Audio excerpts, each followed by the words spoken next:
నేను ఇప్పుడు అడుగుతున్న నరేంద్ర మోడీ గారు, అయ్యా మేము మా రాష్ట్రంలో చేసుకుంటామని అడిగినాం, మీ గుజరాత్ లో చేయమని మేము తీర్మానం చేయలే, మీ ఉత్తరప్రదేశ్ ప్రభుత్వంలో చేయమని తీర్మానం అడగలే, మీ మధ్యప్రదేశ్ లో మీ ప్రభుత్వంలో చేయమని అడగలే.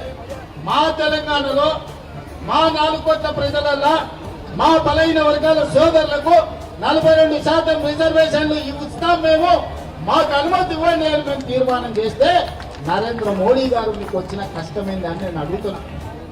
నీ గుజరాత్ లో గుంట భూమి అడగలే, నీ రిజర్వేషన్ లో 1% మేము అడగలే.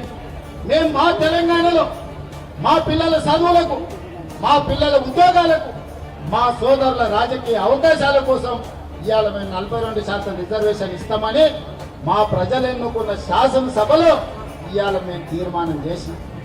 నీకేం కష్టం వచ్చిందని నేను అడుగుతున్న మోడీ గారిని. నీ దాంట్లో భాగస్వామ్యం అడగలే, ఢిల్లీలో నీ కుర్చీ కూడా మేము అడగలే, ఎర్రకోట మీద మేము జెండా ఎగరేస్తామని చెప్పలే. మా దగ్గర మా బలైన వర్గాల లెక్క వేలిది, మా రిజర్వేషన్లు పెంచుకుంటాం, మాకు అనుమతి ఇవ్వండి మోడీ గారు మహాప్రభు అని అక్కడి నుంచి తీర్మానం పంపించారు.